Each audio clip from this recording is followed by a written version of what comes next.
விடியல் எங்கே? சரியான ஒரு தலைப்பு தான் இதில். ஏன்னா நாங்கள் வந்தால் தமிழ்நாட்டுக்கு விடியலை கொண்டு வருவோம் என்று சொன்ன திமுக இன்று இருண்ட தமிழகமாக இருக்கிறது. விடியல் எங்கேயுமே இல்லை. அதை நிரூபித்திருக்கின்றோம். மற்ற கட்சிகளெல்லாம் ஏதோ மேடைகளில் ஏதோ திமுக பொய் வாக்குறுதி என்று சொல்லி கொண்டிருக்கின்றார்கள். ஆனால் இது புத்தகம் வடிவில் ஒவ்வொரு பக்கமும் நீங்கள் படிங்க. நாங்கள் இதில் ஒரே ஒரு பொய்யை கூட இதில் நாங்கள் சொல்லலை. பொய்யை சொன்னது திமுகவுன்னு இந்த ஆவணம் மூலமா நாங்கள் நிரூபித்திருக்கின்றோம்.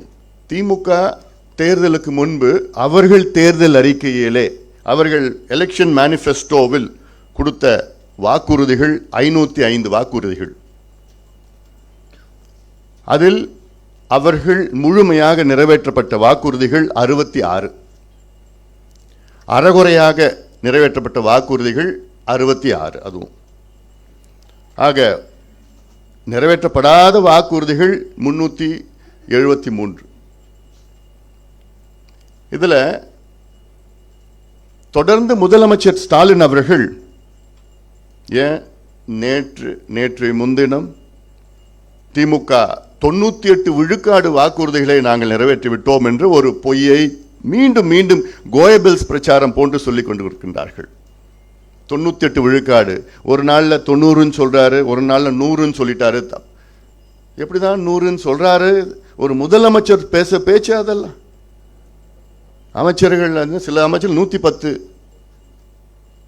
இதெல்லாம் ஏதாவது தமிழ்நாட்டு மக்கள் என்ன அவ்வளோ ஏமாளிகளா? 505இல் 439 வாக்குறுதிகளை நிறைவேற்றவில்லை.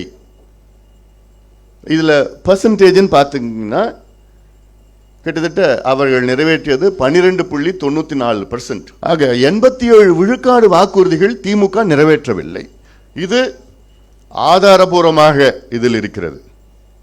இதற்கு நாங்கள் எங்கே வேணாலும் நான் வரேன் விவாதம் செய்வதற்கு. பொது மேடையில் முதலமைச்சர் வரட்டும், அவருக்கு நேரம் இல்லைன்னா யாராவது துணையே வரட்டும், இணை வரட்டும், அந்த அமைச்சர்கள் வரட்டும், அதிகாரிகள் வரட்டும், கட்சிக்காரங்க யாரோன்னா வாங்க, நான் வரேன். நான் நீங்கள் நிறைவேற்றாத வாக்குறுதிகளை பற்றி விவாதம் செய்வதற்கு நான் தயாராக இருக்கிறேன்.